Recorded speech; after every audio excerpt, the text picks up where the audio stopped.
Merry Christmas Eve, everybody. Merry Christmas Eve. It's great to see you. I can barely see you.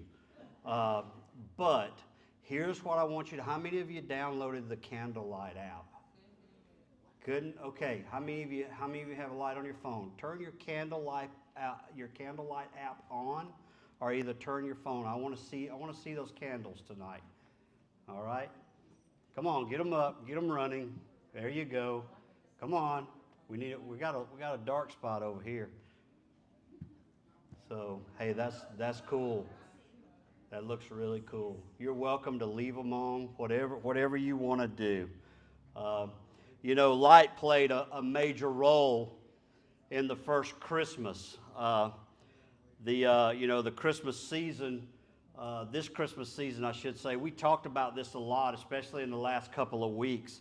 God's Word tells us that, the angels lit up the sky and just put on a spectacular, dazzling show for the shepherds. And then later, we read the story of the wise men. They were led to Jesus by this unusually bright star. It turns out to be the Star of Bethlehem. And then last week we talked about from Ephesians chapter 1, verse 18, that Paul said, I pray that your hearts will be flooded with light so that you and I could understand and be confident in the hope that we have that He brings for each and every one of us. Christmas it's a time to celebrate. It's a time for salvation. It's a time for reconciliation. And it's a time to celebrate God's light, Jesus, that entered into this world, like I said, roughly 2,000 years ago. This song, it's an old song, and you may know it. It came upon a midnight clear.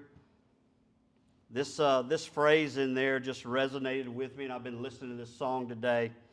Peace on earth, goodwill to men, from heaven's all-gracious King. That's the gift of Christmas right there. It is.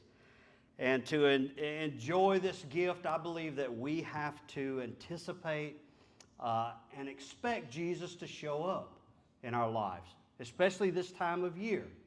Now, our kids, how many of our Hope kids do we have in here? I can't see you, so you're going to have to yell out. And look, this is the only time in church service that you're going to be allowed to yell out. So yell out. Where you at, Hope kids?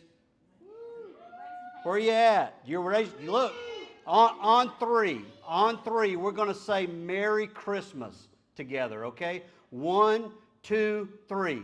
Merry Christmas. Hey, listen to that. We've got a few. That's Noah over there. I see Tristan over there. And I can't hardly see. But anyway, how many of you guys are super excited? Are you? Yeah? We got a big kid in the back there. We do. So, look, you're super excited, because you know what? Christmas is a magical time, isn't it? I mean, you get super excited because, and all of you should be excited because you're going to go and eat some dinner in just a little bit, go home, rush home to bed, and then wake up and you're going to get to open up a ton of presents, right? Because I know Santa's going to be good to all of you guys, all right? He is, all right? Anticipation and expectation. All of us should be like our kids when it comes to Jesus. But anticipation and expectation is faith. It's the faith factor in the Christmas story. I want to sum up everything that I've been trying to say this Christmas season in just one sentence here.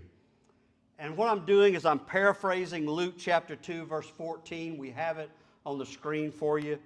And this is just my version of it. I always write a verse down and then I'll just rewrite what it means to me. But I wrote this: Jesus is the Prince of Peace, and He came to give peace on earth and goodwill to all people, to all mankind. He said, hey, I'm going to give you this gift of peace. And that's what we've been talking about the last couple of weeks. And I want to give you 3 verses that serve as a capstone for everything that we've talked about this Christmas season. for the last 4 messages, if you will, throughout this series. And look, I know this has been the most unorthodox Christmas series that you've probably heard. Tonight is unorthodox. It is. These scriptures that I'm using tonight, they don't show up in the Christmas story. But they are the true meaning of Christmas, I believe. But you know what? Being unorthodox, that's what Hope Church is about. We wanted to stand aside or stand apart from everybody else. So these are the actual words of Jesus. And I believe, like I said, this is a summation of everything that Jesus stands for. This is why Jesus came. And these are his actual words in Matthew 11, starting in verse 28. He says, "Come to me, all you who are weary and burdened, and I will give you rest. Take my yoke upon you and learn from me, for I am gentle and humble in heart, and you will find rest for your souls. For my yoke is easy and my burden is light." Those first 3 words there, come to me, Jesus says. That's an invitation this Christmas Eve. Jesus says, come to me and I'll make your life simple. You know, I don't know about you, but that sounds too good to pass up. It's too good to be true if you think about this, all right? I mean, he says you'll have relief, release, rest, you'll be rejuvenated. God says, hey, give me the care and control of your life and you watch what I do. Just stand aside. Here I come if you do that. You know, every time I read these verses, every time I've studied this passage, I think, what a deal.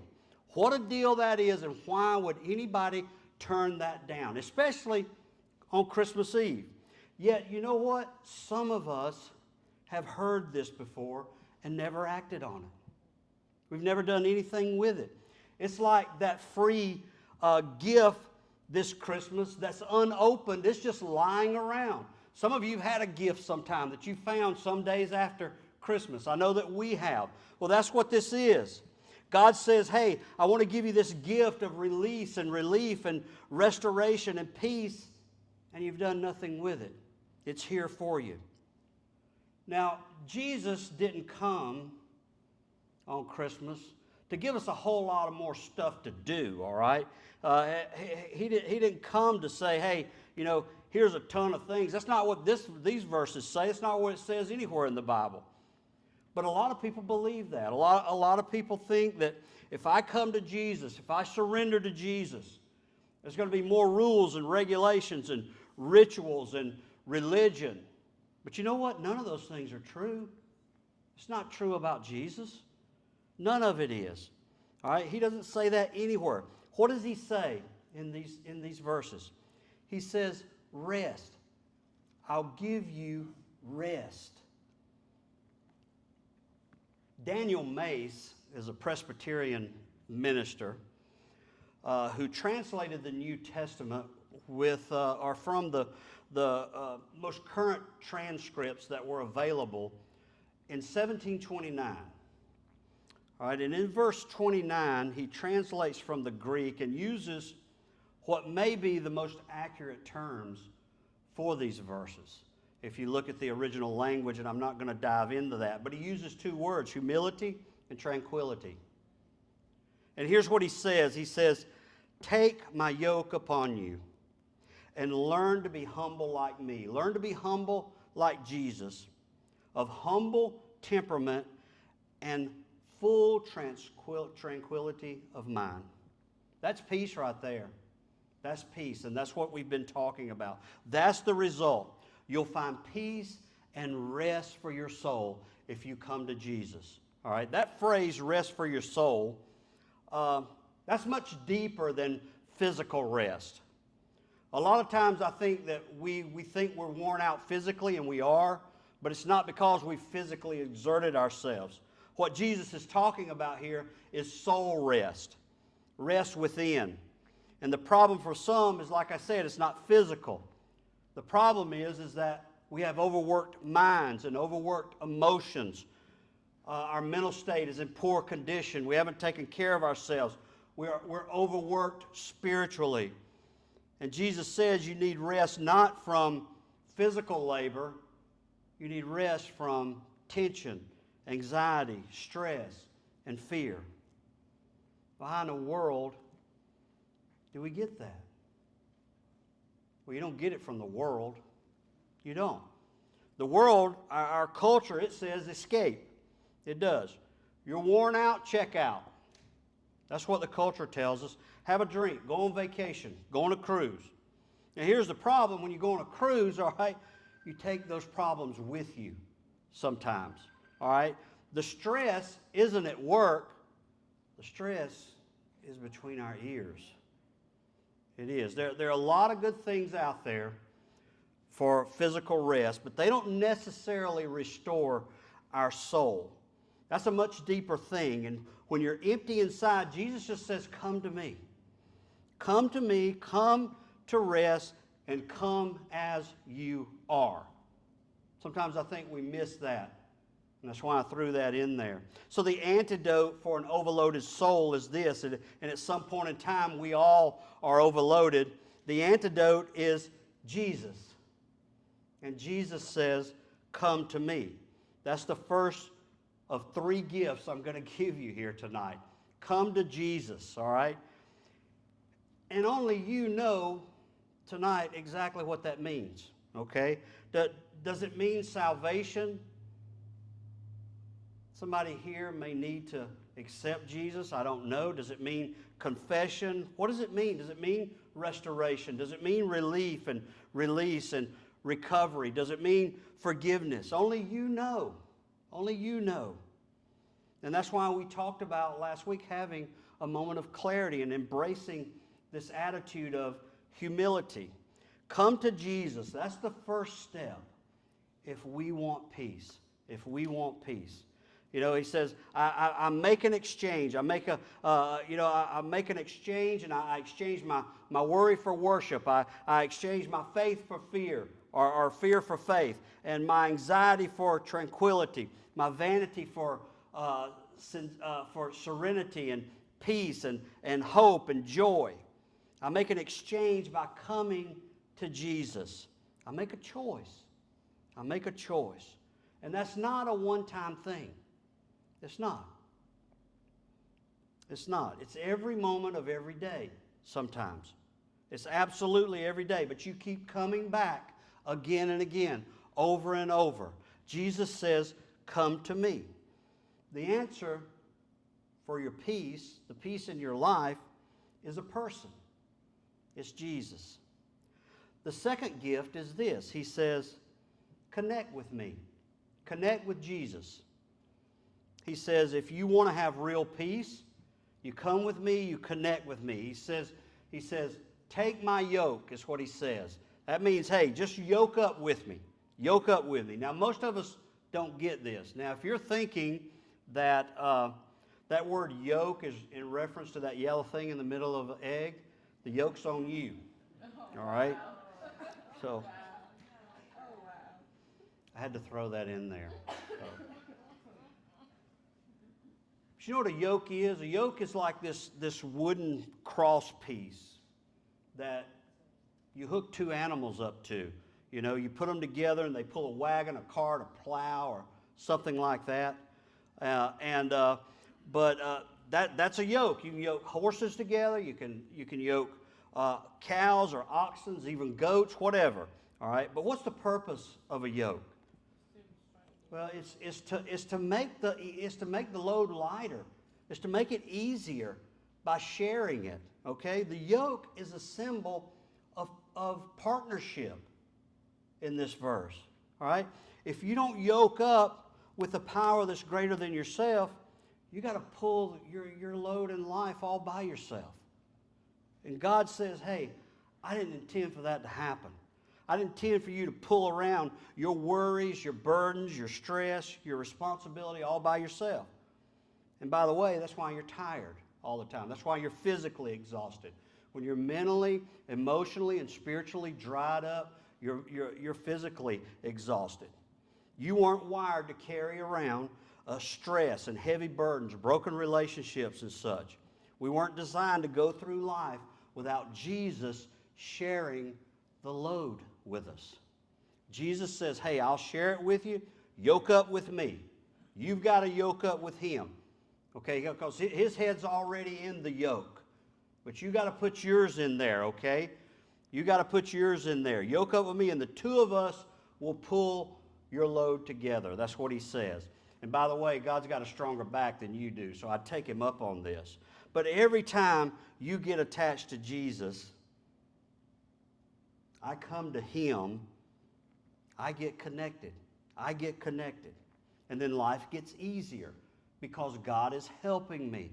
He's helping me along. But every time I'm disconnected from God, that's when the stress comes in. And a lot of times it floods in. When you are disconnected from Jesus, that's when stress and burdens become overwhelming.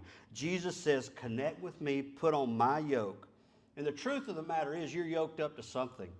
You are. It may be your hobbies. It could be the expectations of others, your job, your boss, somebody, people maybe you have no business hanging around with. I don't know. But you know what? So, not being yoked with Jesus just leads to disaster. All right? So why not yoke yourself up to the one who created your life and created you to be who you are? Jesus says, take my yoke. It's an exchange. It's an exchange. I exchange my heavy burdens for his light load. He says, you put me in charge, and every time you do that, peace is going to come. Every time. The third gift is expectation. I believe we have to expect Jesus to change us, especially this Christmas. With expectation comes anticipation. The third thing he says we need to learn from him. That's what he says. He's saying that there's some things in life that you don't know yet. I don't care how old you are, how long you've been around, all right? But he says there's some things that you don't know that I know, that I can teach you, that I can show you. I mean, he gave us an instruction manual, the Bible. He did. And then with that comes this childlike anticipation that should well up in us if we have come to Jesus and we're expecting him to change us. That's a gift. That's a gift. Do you think it's possible that God knows some things that you and I don't know that he could help us with? Absolutely. Absolutely. That's called humility that we talked about last week. When you admit, you learn from him. All right? In this gentleness and humility really stood out to me. I've taught this passage for many, many years, and I didn't get gentle and humility for a long time. I didn't get that part, all right? I thought, okay, if I'm tired, you know what? I'll just take a break. I just need some energy, I'll stoke myself up. I'll psych myself up or whatever. I didn't think about gentleness and humility. But you know what? God knows what causes stress in our lives. He does. He says, come to me and I'll teach you. I'll teach you how to have peace. I'll teach you humility. I'll teach you how to be humble without you having to hit rock bottom. Why? Because humility and gentleness are the antidotes for the two biggest things that causes stress in our lives. Now, I want you to come with me for a minute because this sounds a little harsh. Arrogance and aggression. Both of those cause stress. And let me explain. First, aggression. That's when we want something and we just can't wait for it. All right? I mean, it's not that I'm aggressive and I'm mean and I'm going to bully over somebody. We just want something. We want it now. Delayed gratification, that's not in the cards. Okay? It isn't. We get aggressive and we don't want to pause and consider God's options. We jump into things, and as a result, we get overcommitted and stressed out. I mean, it's a lot easier to fill your schedule than fulfill your schedule, right? It sure is. It sure is. Because we get aggressive, and we get in such a hurry that we don't know how to delay gratification.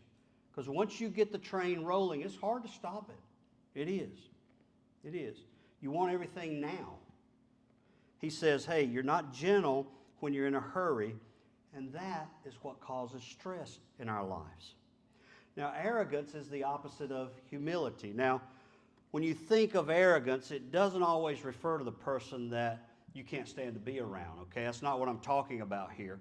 What I'm referring to, and maybe you don't consider this arrogance, but I believe it is, like I said last week, those little bitty things that we do to edge God out, a little bit at a time, little by little, until we don't have room for Him, nor do we have time for Him. All right? Arrogance can be when I try to control something or anything. All right? The more insecure I am, the pickier I get and the more I control.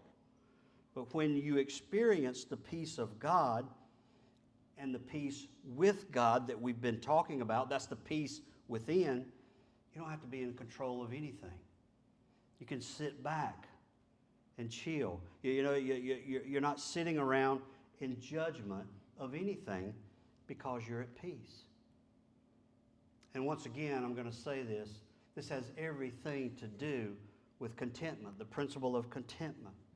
The antidote to gentleness and humility is gentleness and humility. And what that means is this. It means that I am tender and I am teachable in all things. Just one last verse I want to share with you. You, Lord, give perfect peace to those who keep their purpose firm and put their trust in you. That's from Isaiah 26, verse 23. My prayer this Christmas season has been that you would discover peace and slow down and remember who is the author of peace.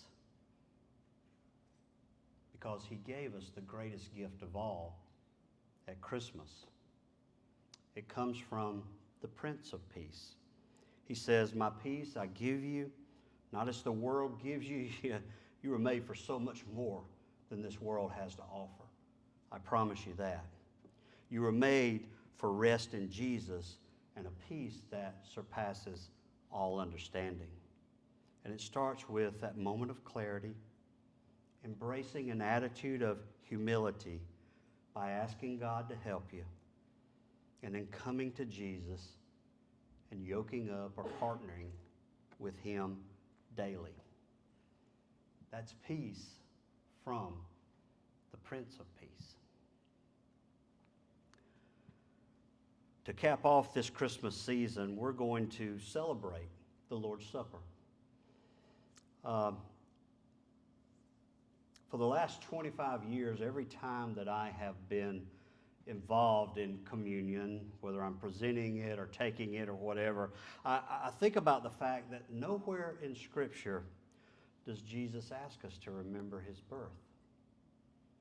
I don't know if you've ever thought about that or not. But what He did do, in fact, let me say this, the first church never celebrated Christmas. They didn't. But Jesus did ask us to remember what He did for us. His death, His burial, His resurrection, His ascension, to make life so much better for us, and then to prepare a home for us in eternity together where we all get to celebrate Him. He asked us to remember that. But tonight we're going to remember both. We're actually going to do both of those. Yes, we celebrate Christmas this Christmas season. We have done that all month long. But two, we want to celebrate the fact of what Jesus did for each and every one of us. He gave us life, everlasting,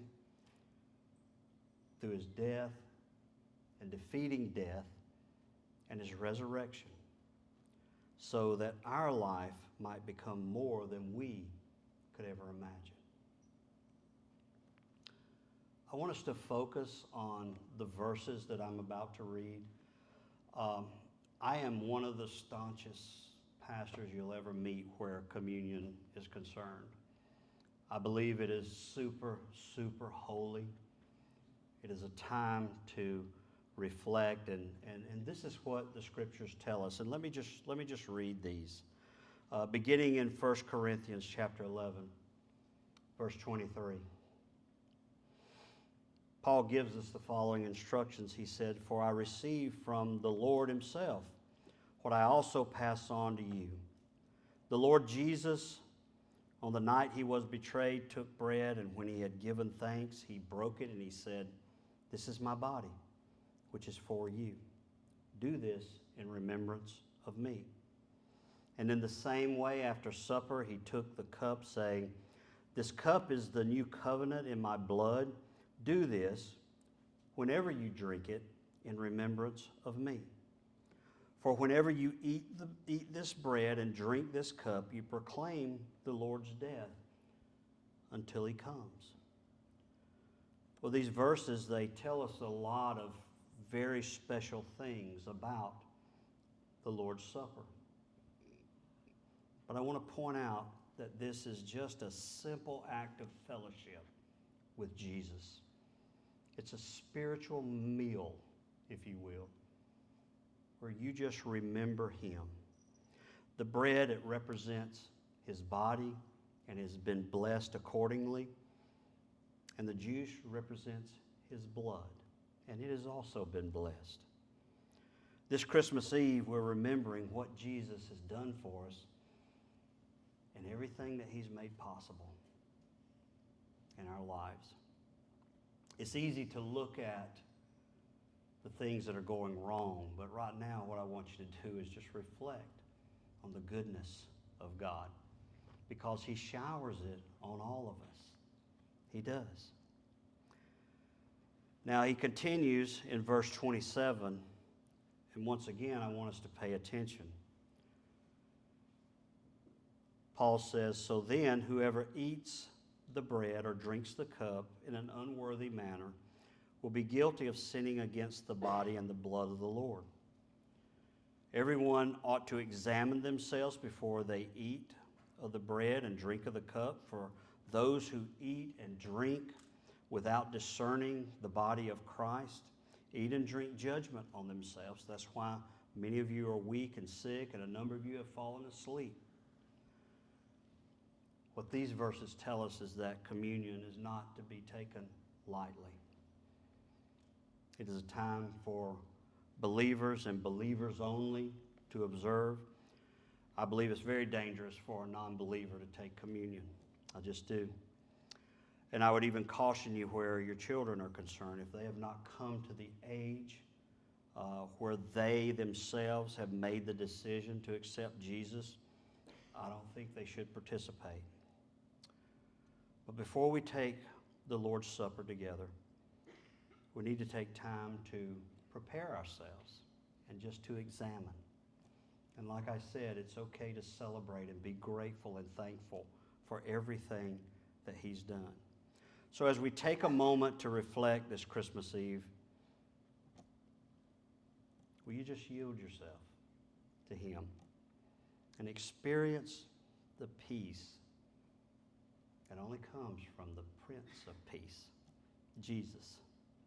And after you've had some time to reflect, after I pray, I'm going to ask you to come up. And you can come up as individuals, you can come up as a family, you can come